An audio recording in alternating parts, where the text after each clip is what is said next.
Dating मोहब्बत नहीं है। एक दूसरे के साथ घूमना मोहब्बत नहीं है। पूरी पूरी रात जाग कर फ़ोन पे बातें करना मोहब्बत नहीं है।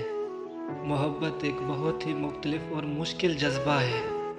हमें लगता है कि हमें जब किसी से मोहब्बत हो जाती है तो उसे हर वो काम करना चाहिए जो हमें अच्छा लगता है।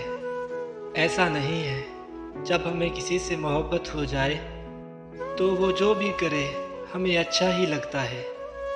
बड़े कहा करते थे कि ज़्यादातर लोगों को ज़िंदगी में ना कभी किसी से मोहब्बत होती है, ना उनको कभी किसी से मोहब्बत होती है और ज़िंदगी बस ऐसे ही गुज़र जाती है।